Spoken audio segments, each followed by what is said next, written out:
Hidup tidak hanya dengan fikih, tapi hidup harus dengan akhlak juga. Hidup dengan etika juga, akhlak. Kalau bahasa fikih masih sederhana. Hidup dengan tarbiyah juga. Kalau bahasa fikih, kan sederhana. Istri dicerai 3, berarti tolak bain kubro. Nggak bisa kembali, kecuali istri menikah lagi. Setelah masa iddah berakhir.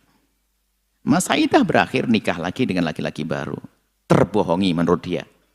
Nggak terima, sudah berhubungan suami istri. Dicerai sama istri suami yang kedua. Setelah cerai suami kedua, selesai masa iddahnya, boleh kembali yang pertama. Itu secara fikih. Secara fikih kan begitu. Kalau dalam dunia tarbiyah, kami akan bertanya, Anda ini kenapa laki-laki kok gampang nyerai 3 ini? Apa sebabnya? Ini tak marahi dulu Anda ini yang bertanya. Kok remeh banget cerai itu? Cerai itu untuk belajar. Sekali cerai untuk belajar. Untuk membenahi. Baru 2 kali membenahi. Nggak bisa dibenahi 3 kali. Sebab kalau ini permasalahan belum diberesi, dia balik lagi kepada Anda cerai lagi besok. Wong permasalahan di Anda atau dia, beresin dulu dong, ini masalah tarbiyah. Apa yang menjadikan Anda cerai? Kembali mah gampang, secara fikih kan gampang. Urusan surat ini babnya beda, yang penting secara syariat, dia sudah dicerai oleh suaminya, sudah sudah hubungan suami istri dalam bahasa fikih kita, kembali boleh setelah masa iddah berakhir dicerai. Cuman Anda ini kenapa kok sampai cerai begitu? Yang kami tangkap Anda mengharap dia kembali. Dan kami menanggap dia, istri perempuan itu juga pengen kembali. Cuman kenapa rumah tangga kok pakai cerai 3 itu? Enggak ada kalimat lain yang lebih indah dari kalimat cerai. Laki-laki kok pada bebel semuanya itu. Ngerayu istri aja pakai ancaman cerai. Saya enggak, ini karena Islam enggak begitu. Sanjungan perlu. Jangan dikit-dikit cerai 3 lagi. Setelah itu nyesel.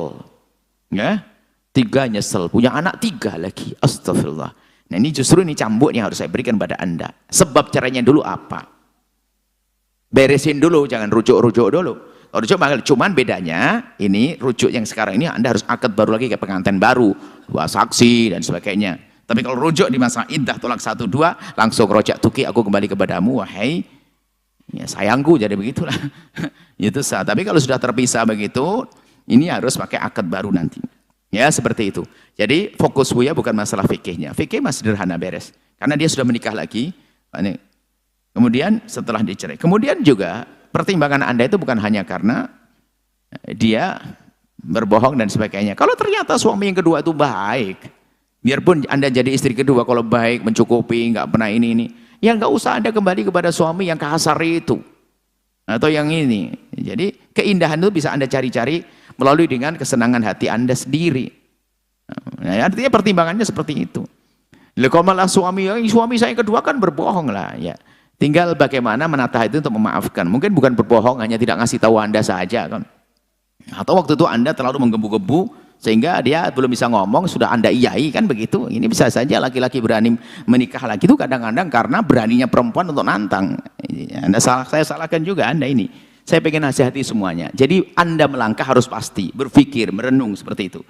Nah, kenapa sudah halal ini? Saya tidak menganjurkan perceraian kok. Lebih baik berdamai dulu. Ada pun suami yang telah mencerai 3, nah ya sudah dihukum mencerai istrinya 3, ya biarin dia jomblo. Emang gampang cerai-cerai. Anda ini yang bertanya ini loh, gitu. Tapi mungkin ya, kalau saya marahi begini bukan marah beneran. Saya marahi kepada selain Anda juga. Maksudnya ada orang model-model begitu tuh yang saya udah. Ini demi cinta, demi kebaikan ya, seperti itu. Bahasa fikih masih sederhana, akan tapi dia fokus kepada kenapa Anda kok gampang mencerai. Dia memang bandel, kurang ajar, sudah kalau benar bandel, kurang ajar, ngapain juga Anda harap lagi setelah itu, kan aneh Anda itu. Gitu loh, jadi Anda yang cerdas dikit lah, gitu loh. Tapi kalau Anda perlu nolong dia, sudah punya anak dan sebagai pertimbangannya, tetap problem perceraian dulu harus selesaikan dulu. Sebab nggak ada artinya kalau tidak. Nikah lagi, besok berantem, cerai lagi. Seperti itu. Akhirnya kayak main-main nanti. Suruh nikah lagi istri. Nikah lagi. Balik lagi. Apa itu? Ya kan? Semoga Allah menjaga semuanya. Yang rumah tangga indah. Yang mencerai segera menemukan jalan yang damai, indah.